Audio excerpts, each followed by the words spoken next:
महात्मा बसवेश्वर आर्थिक विकास महामंडळाची ही 2023 ला जी प्रशासनानं तरतूद केलेली होती आणि त्याच्यामध्ये असलेल्या ज्या त्रुटी वगैरे होत्या त्या त्रुटी शिथिल करून आम्हाला सरसकट लिंगायत समाजाला लाभ मिळावा ही एक मागणी होती। आणि दुसरी मागणी म्हणजे आपण याच्या पूर्वी दिलेली की सरसकट लिंगायत समाजाला महाराष्ट्र राज्यामध्ये अल्पसंख्याक दर्जा मिळण्यासाठी जी फाईल तिथं प्रलंबित होती ती फाईल त्या ठिकाणी पुढे केंद्राला पाठवावी व त्याचा पाठपुरावा करून अल्पसंख्याक दर्जा आम्हाला मिळावा या दोन मागणीचं निवेदन आता आपल्या समाजाचे नेते गणपतदादा पाटील व माझे जवळचे मित्र ज्यांनी खांद्याला खांदा लावून ज्यांनी 2 महिने झटले ते प्रशांतजी शापोळी साहेब व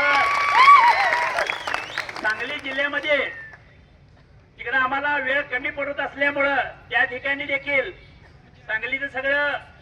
पूर्ण किल्ला लढवायची जबाबदारी जी आमची नितीनजी पाटील पैलवान यांच्याकडे जी दिलेली होती त्यांनी देखील त्या ठिकाणी तिकडे चांगल्या पद्धतीने जी पार पडली आणि या ठिकाणी जे बहुसंख्य समाज जो या ठिकाणी आंदोलनाला जो आला त्या आंदोलक सगळ्यांच्यासाठी या ठिकाणी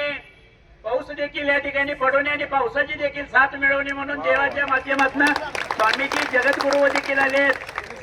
सिद्धेश्वर महाराज देखील इथं आलेले, दोनशे अल्लम प्रभूजी देखील महाराज या ठिकाणी आलेले आहेत। आजपर्यंतचा इतिहास जर बघितला तर मगाशीच भाषणात अनेकांनी सांगितले की आपणाला स्वामीजी वगैरे मंडात बघायला मिळतात, पण लिंगायत समाजामध्ये बसवण्णांना दिलेली जी शिकवण आहे त्या शिकवणी मार्फानं जसं बसवण्णांनी रोडवर येऊन बाला बलोत्रीदारांना सगळ्या एकत्रित करून समाज घडवायचं काम ज्यांनी जे केलं, आमचे संस्थापक लिंगायत समाजाचे जे आमचे श्रद्धास्थान महात्मा बसवेश्वरांच्या आचरणानं आणि विचरणानं जे काम करणारे जे आहेत ते स्वामीजी मृत्युंजय महास्वामीजींनी देखील आशीर्वाद दिला आणि पावसानं देखील त्या ठिकाणी थांबवून आमच्या समाजाला एक प्रकारे साथ द्यायचं काम त्या ठिकाणी जे झालेलं आहे हे आपला